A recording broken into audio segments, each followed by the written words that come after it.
Hello, and welcome back to Baby Elias's Stories. We now return to Quinn by Iris Johansen. Chapter 2. The Past. Federal Bureau of Investigation, Quantico, Virginia. I hear Packer gave you the Duncan case. Jenny Rudler smiled as she stopped by Joe's desk. I was hoping to get it. There's been a lot of media attention since the kid was taken. I could use a high-profile case. It would help me break through the glass ceiling. But no, the fair-haired boy was the chosen one. Does the FBI have a glass ceiling? You're damn right it does. She perched on the corner of his desk. Why not tell Packer you need a partner? And Jenny would be stepping all over him, trying to break that ceiling. He didn't need that. Maybe next time. Her smile faded. Bastard. Damn, you're cocky. You have it all, don't you? Rich kid, Harvard grad, hero in the SEALs. Then you decide you want to be an FBI agent. So everyone is supposed to bow down and give you anything you want.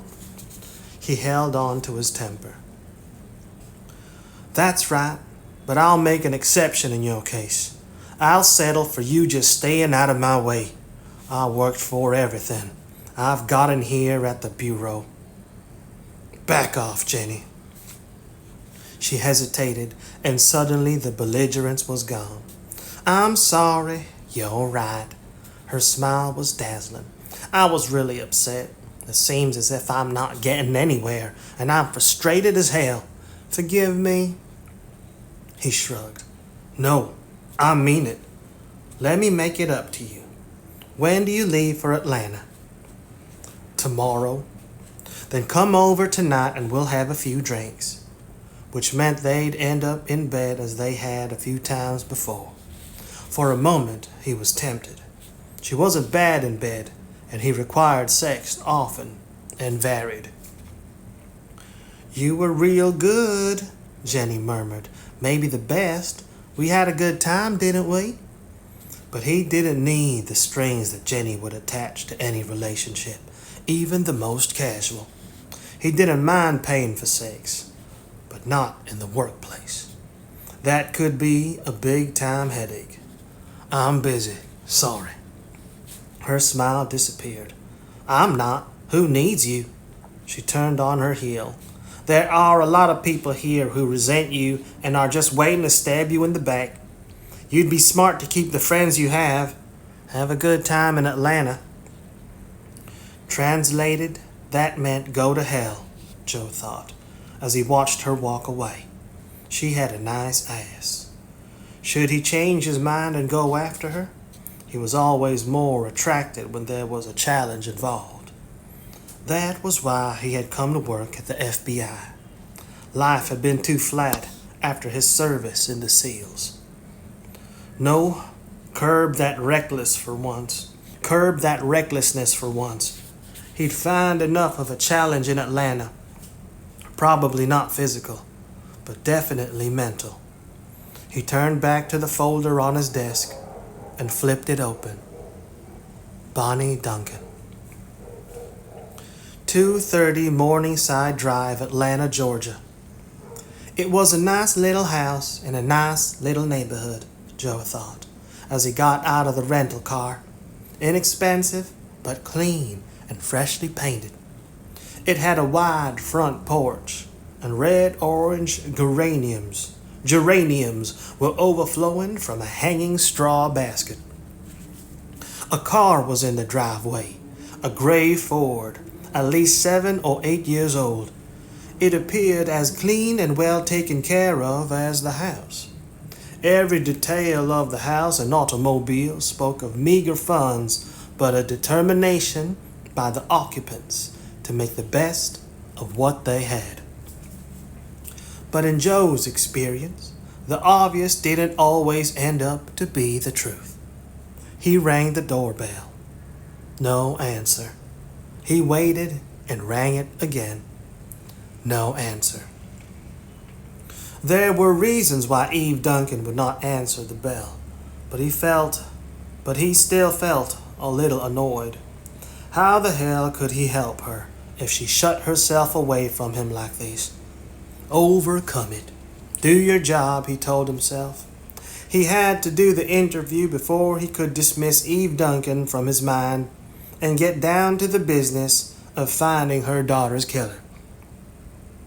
He went around the house to the steps leading to the kitchen screen door. Through the screen he could see a woman at the stove with her back to him. He wanted to pound impatiently, but instead knocked discreetly. Miss Duncan? FBI. I rang the front doorbell, but no one answered.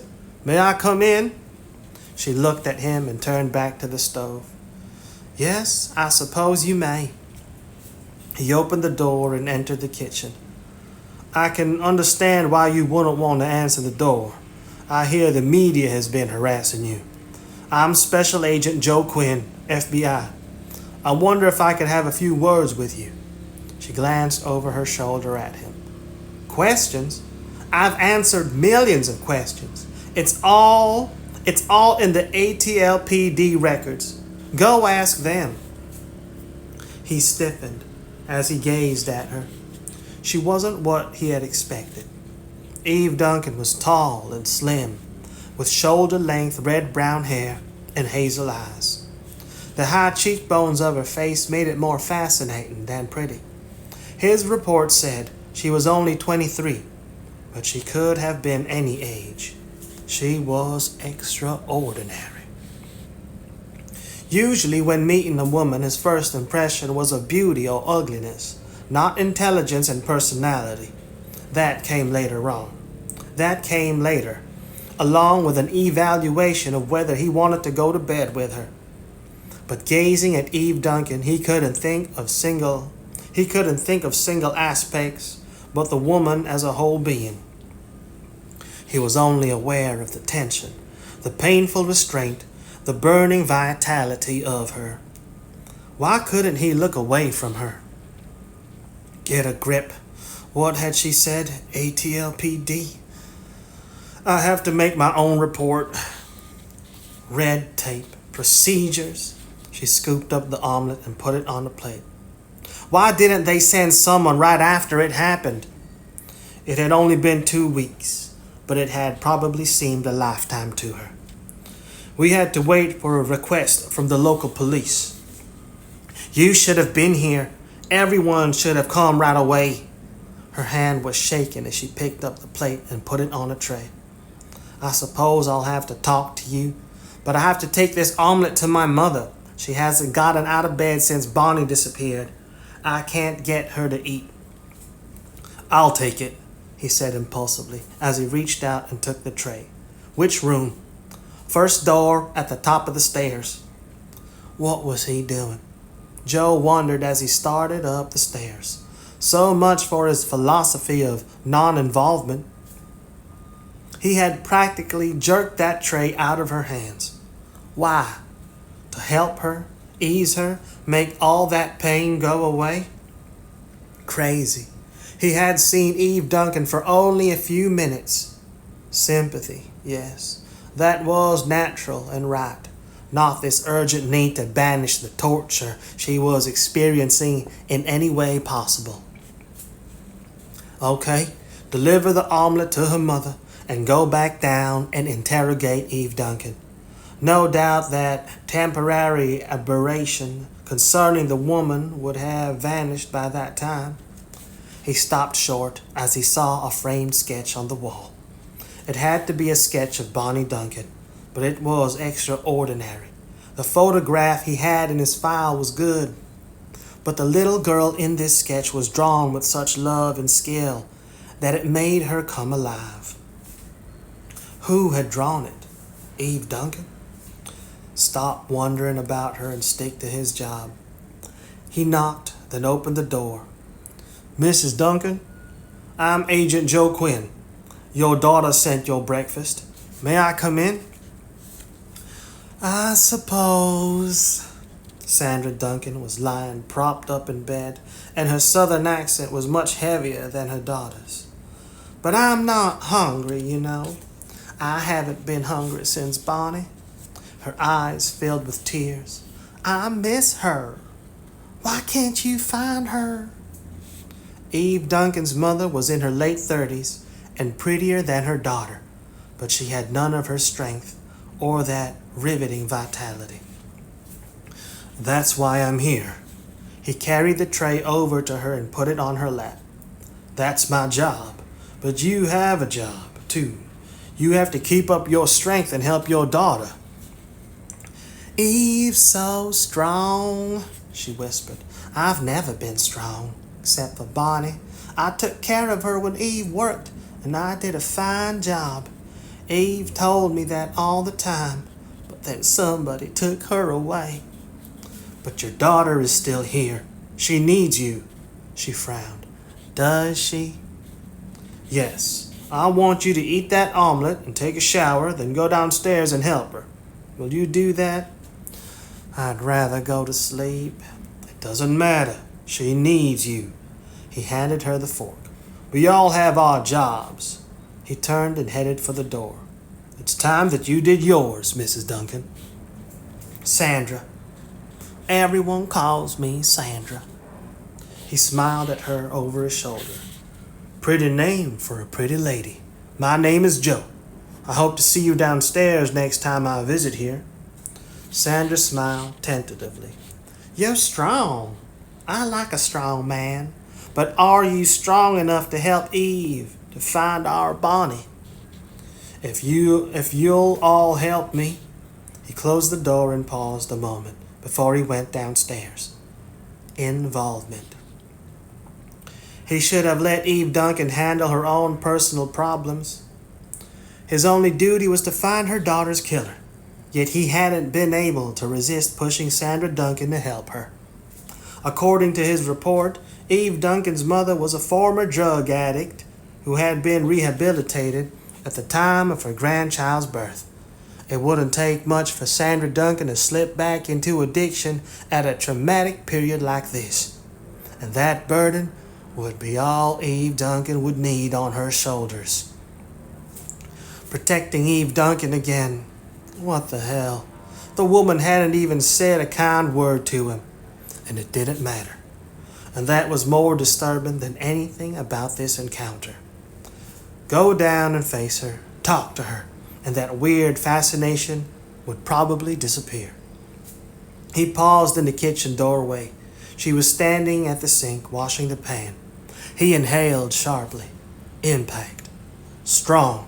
Stronger than before. Ignore it. It will go away. She started to eat, he said as he came back into the room. Maybe it was the shock of seeing a stranger. Maybe.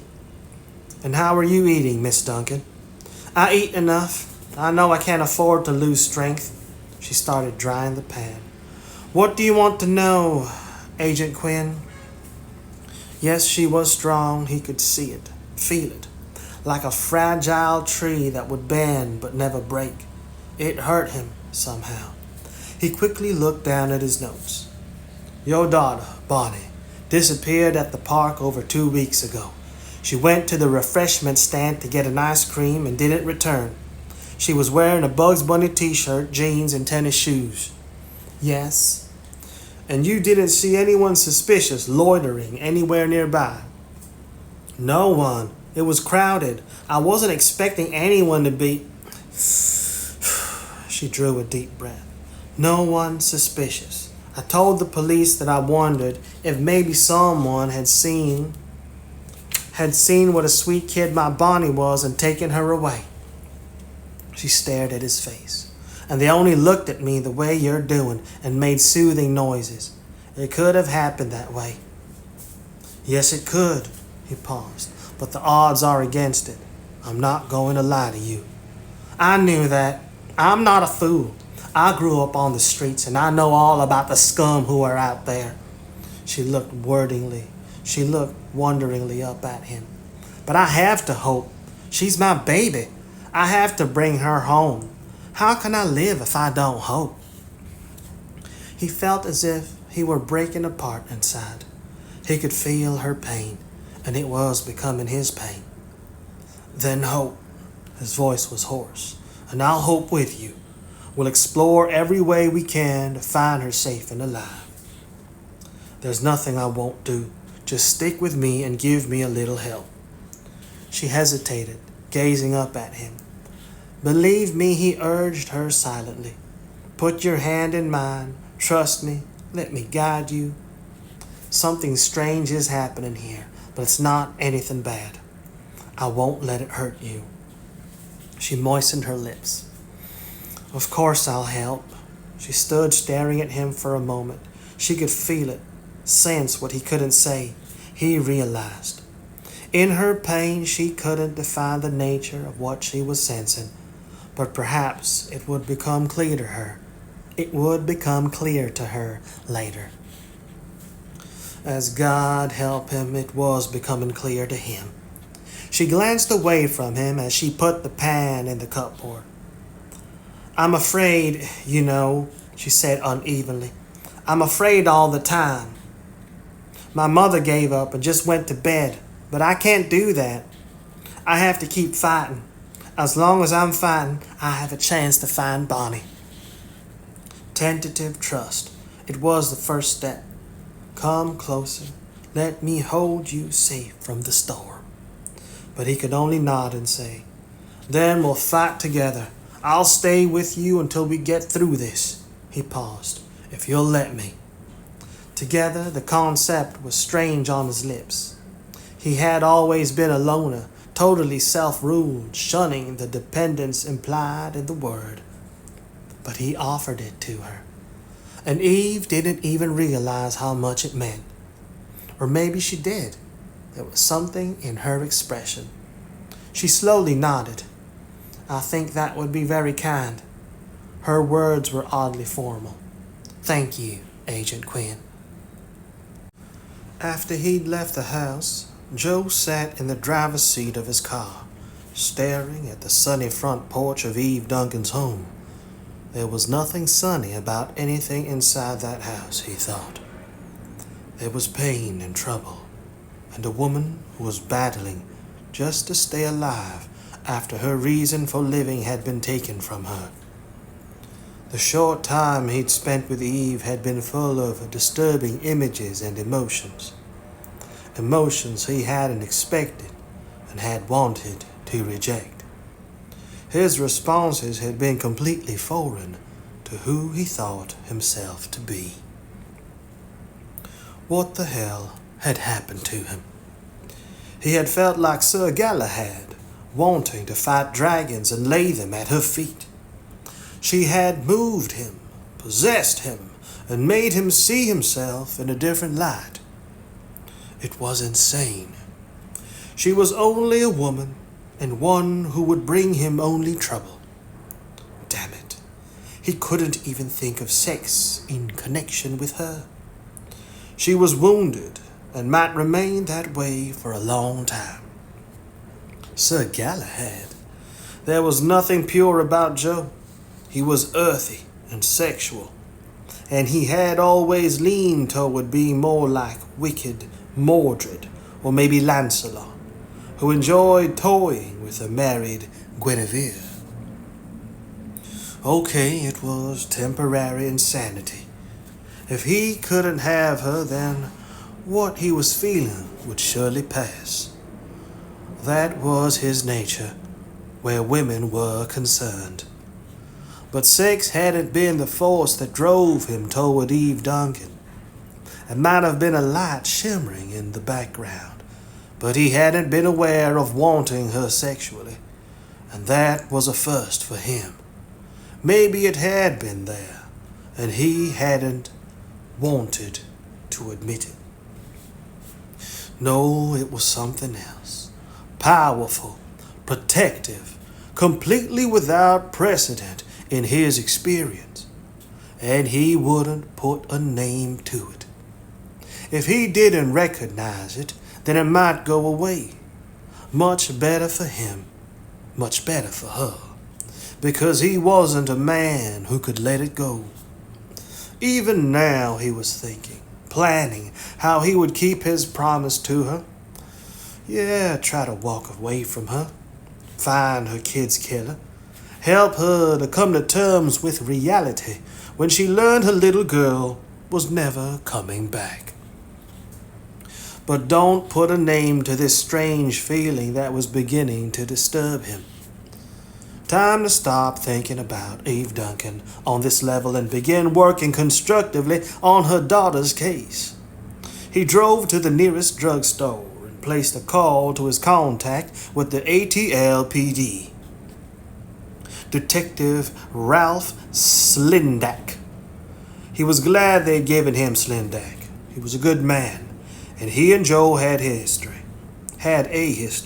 They'd been in the SEALs together, though Slindak had left the service 2 years earlier than Joe. Joe Quinn, I'm in Atlanta. I heard they were sending a hotshot down to shape us up, Slindak said. The other detectives in the squad were a little pissed, but I told them they had nothing to worry about. Nothing hot about Joe Quinn, I told them. He's cold as ice unless he gets annoyed. They didn't like that either. I can always count on your support, he said dryly. I've just interviewed Eve Duncan. You've been handling the case? Oh, it's been handling us, Slindak said sourly. The media thinks that we're blowing it. That's why the captain asked for help. We need to share the blame. Great attitude, Joe said. Suppose we forget the media and just try to find the kid's killer? He paused. If there is a killer, you're sure that she won't be found alive? I wish. I didn't think that Bonnie Duncan was a victim. Sweet kid. Did you see her photo? Yes. It was in the file, and he could see why the photo was one of the reasons the media were being so tenacious. The child's smile seemed to light up the world, and it had completely touched and captivated the public. I know that cases like this almost always end with a corpse, but do you have anything concrete? No, except that there have been several similar disappearances over the last few years in the area. We found one child's body 6 months ago, a little boy, butchered. Oh, shit. Yeah, that's what we thought. The killings have gotten enough media attention so that Eve Duncan must know about them. She has to be trying to close her eyes and block them out. Wouldn't you? No question. I have a 4-year-old boy myself, and I nearly threw up when we found that murdered kid. You have a boy? Are you married? No, you know me and commitment, but it may end up that way. She's a nice woman, and we all get lonely, he added. Except you, Joe. You never needed anyone, did you? Not until now. Not until I walked into that house and saw her. He didn't answer the question. No clues, no info? He didn't leave any evidence? Oh, we have evidence. He was pretty careless with the disposal of the body, or we wouldn't have found it. But we can't connect it to anyone to make it work for us. We think he's a local since he's been working exclusively in the Atlanta area. We've checked nearby cities, and they have no similar cases during the time span of the Atlanta kidnappings. But a big city is better hunting grounds for predators. If he lived in a small town, he wouldn't necessarily do his killing there. Not if he was smart. You think he commuted to do his kills? I'm just not ruling it out. I'm not ruling anything out. What about a killer close to the family? Bonnie's father. She was illegitimate, and Eve Duncan never put his name on the birth certificate. She said the father was a John Gallo who was killed while he was in the army. It all checked out. Her mother was a possibility since she was into drugs for years, but she was with Bonnie's mother when the little girl was taken. Think like a professional. Stop trying to protect her. That doesn't mean anything. Maybe they were in it together and protecting each other. Neither one of them has to be a monster. It could have happened in a moment of anger when the child was struck and it ended in death. Then they had to scurry to make up a story to keep themselves from being charged. Slindak was silent. You think that's likely? Hell no. Everything within him was rejecting the scenario he had put forward. I'm just saying nothing should be ruled out. I think you'd have ruled it out if you'd seen Eve Duncan after the kid was taken. I was one of the detectives who came to the park where the kid disappeared that day. Eve Duncan was terrified and angry and ready to take on the world to get her daughter back. Then maybe we'll be able to erase her name from the suspect list after we investigate a little further. You've made inquiries of neighbors and teachers. The kid was bright and friendly and loved the whole damn world. Everyone said that Eve Duncan was totally dedicated to Bonnie. She was respected, even admired by everyone we questioned. She worked 2 jobs, was finishing college with a 4.0 average, and still managed to be a great mother. He paused. I like her, Joe, though she's given our department nothing but grief since her daughter was kidnapped. Who could blame her? I'd do the same. Don't give her a hard time. I'm not trying to hurt her. I generally don't like to become involved with the families of the victims. That was the truth. And I can see why you'd admire her and want to protect her. And God knows that was the truth. If everything checks out, we'll assume that we have a serial killer. I'll check into a hotel, then come down to the precinct and go over the case files on the missing children. I'll be here, Slindak said. We're all working extra hours on this case. He hung up. Joe stood there for an instant longer after he'd replaced the receiver, thinking about what Slindak had said. Everything that Slindak had recounted about Eve had been exactly what his own senses had told him. She was a victim who refused to be a victim. How could you help but want to come to her rescue? Slindak had obviously had that same response to her. No, it hadn't been the same for him. No one but Joe could have had this crazy, wild reaction when he'd seen Eve Duncan. It was too bizarre. He remembered what Slindak had said about him. Cold as ice. Never in this world, not where Eve Duncan was concerned. 2 weeks later. You said you'd help me, Eve said when Joe picked up the phone. All those fine words, and you're not doing a damn thing. Why haven't I heard from you? Because he'd been trying to forget that first interview, divorce himself from his reaction to Eve herself, and concentrate on the case. He wasn't about to tell her that concentration had been centered on going through all the files of known child molesters in the Southeast. I haven't had anything to report to you. Well, I have something to report to you. Come and see me. He stared at the phone after she'd hung up. He could send Slindak, but he knew he wasn't going to do it. He pushed back from the desk and stood up. He was feeling alive, eagerness mixed with a slow, simmering excitement. This was what he had been waiting for, no matter what he had been telling himself. It was starting. Eve threw open the door before he could ring the bell. You took your time. Come in. She turned her back and strode toward the kitchen. I have something to show you. She was the same and yet not the same, he thought as he followed her. She was dressed in khaki slacks and a loose white shirt. The fragile restraint that was so difficult to watch was still there, but she was more forceful. The vitality that had so drawn him was burning high. She was not even quite as pale. What are you looking at? She had turned at the kitchen table. You, he said quietly.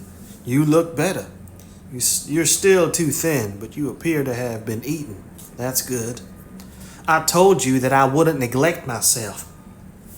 and I'm always thin. She raised her brows. You probably don't like skinny women. Most men don't. They like boobs and ass. He was surprised at her bluntness. I find that thin women usually have a grace and elegance that's appealing. Very tactful, very polite. But I understand that your tastes are definitely on the voluptuous side. So don't be tactful. All I want is the truth from you. About boobs and ass? His brows rose. And just how do you understand anything that intimate about me? I called your office at Quantico. I told them I wanted to know everything there was to know about you. They tried to put me off and sidetrack me, but I kept at them. I called 5 times and got different agents. I finally found one who gave me what I wanted. And why did you do that? Because you made me believe you. She stared him in the eye. And I had to be sure there was something to believe in. I see. And what did they tell you? More than I thought they would. The person I talked to didn't give me much of an argument. He seemed to be taking a kind of malicious enjoyment from telling me about you. I don't think he was your friend. That doesn't surprise me. Who was it? An agent Rick Donald. She saw his expression. He doesn't like you? We've been in competition a few times, and Donald had not come out on top. No one can please everyone. What did he tell you? Part of it was okay, that you've only been with the Bureau for a few years and have already solved 3 difficult cases. That you were a SEAL and decorated twice. Harvard graduate, rich boy, parents dead. You inherited a potload of money and don't need to work. She paused. I didn't like that. I have no use for a dabbler, but they said when you were on a case that you were totally dedicated. So I guess that's all right. I'm glad I don't have to divest myself of all worldly goods, he said mockingly. This isn't funny, she said. I have to have someone who will take Bonnie seriously. You talk the talk, but I have to know. And you evidently had to know about my private life as well. I'm not surprised he told you everything you wanted to know about me. He was probably as amused as hell. I'm just surprised you thought it important. It's important. You're good looking, you're tough, you have a sort of virile magnetism that would be appealing to women. If you like them too much, then they distract you. Her lips tightened. I grew up in the projects, and I know all about vices. Sex can be as addictive and distracting as any drug. I don't want you screwing around when I need you, when Bonnie needs you. He looked at her in disbelief. My God, I feel as if I'm applying for a Secret Service job. And you're probably pissed. I can't help that. I have to do whatever needs doing. If you don't like it, go back to Quantico and have them send me someone else. I don't like it, he said coolly, but I'm not pissed.